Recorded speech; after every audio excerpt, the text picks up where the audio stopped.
ചാലിയാർ പുഴയിൽ തെരച്ചിൽ ഇന്നും ഊർജിതമാക്കുമെന്ന് മലപ്പുറം SP ശശിധരൻ അല്പം മുമ്പ് 24 പറഞ്ഞു. തെരച്ചിലിനായി ഏതറ്റവും വരെ പോവുകയും ചെയ്യും. പുഴയിലും വനത്തിലും പ്രദേശവാസികളുടെ സഹായത്തോടെയാവും തെരച്ചിൽ നടത്തുന്നതെന്ന് SP 24 രണ്ട് സംഘങ്ങളായിട്ടാണ് പോകുന്നത്. ഒരു സംഘം ഇതുവഴി കയറി പുഴ ക്രോസ് ചെയ്ത് കുമ്പളപ്പുറ വഴി കയറും. മറ്റു സംഘം തലപ്പാലി വഴി അങ്ങോട്ട് മുകളിലേക്ക് കയറും.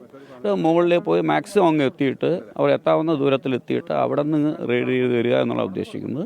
ഇഫക്റ്റീവായിട്ടുള്ളൊരു സെർച്ച് ഇന്ന് നടത്തും. മാക്സിമം കിട്ടാവുന്ന എല്ലാം ഇന്ന് എടുക്കുക എന്നുള്ളതാണ് നമ്മൾ ഉദ്ദേശിക്കുന്നത്. ഇതനുസരിച്ച് ഇത് വെച്ചിട്ട് ഇന്നങ്ങ് അവസാനിപ്പിക്കുന്നു എന്നുള്ളതല്ല.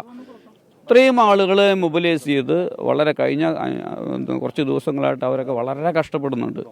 അവരൊരു സേവനത്തെ നമ്മൾ പ്രകീർത്തിക്കാതിരിക്കാൻ നിർവാഹമില്ല. അത്രയും മനസ്സാലെ വന്ന് ചെയ്യുന്ന നാട്ടുകാർ ചെയ്യുന്ന പ്രവൃത്തി, അതോടൊപ്പം സർക്കാർ ഉദ്യോഗസ്ഥർ കൂടി കൂടുന്നു.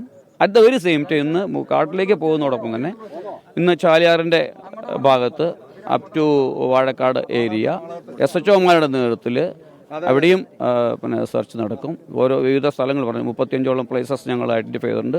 അവിടെ പോലീസ് ഉദ്യോഗസ്ഥരെ സ്ഥിരമായി നിർത്തിക്കൊണ്ടുണ്ടാവും. ഒപ്പം നാട്ടുകാരെ കൂടി കൂട്ടിക്കൊണ്ട് ചാലിയാറിൻ്റെ താഴേക്ക് പോകുന്ന വഴികളിലൂടെയും ഉള്ള മാസീവായിട്ടുള്ള സെർച്ചാണെന്ന് തീരുമാനിച്ചിരിക്കുന്നത്. അവരോട് കൃത്യമായിട്ട് നമ്മൾ ഇന്ന് പറയുന്നുണ്ട്. തണ്ടർബോൾട്ടും ഫോറസ്റ്റും കൂടെ ഉണ്ട്. തണ്ടർബോൾട്ട് ഉദ്യോഗസ്ഥരുടെയും ഫോറസ്റ്റ് ഉദ്യോഗസ്ഥരുടെയും നിർദ്ദേശമില്ലാതെ ആരും ഒറ്റ പിരിഞ്ഞ് പോകരുത്. ഇൻഡിവിജ്വലായിട്ട് തീരുമാനം എടുക്കരുത്. ഇൻഡിവിജ്വലായിട്ട് എവിടേക്കും പോകരുത്.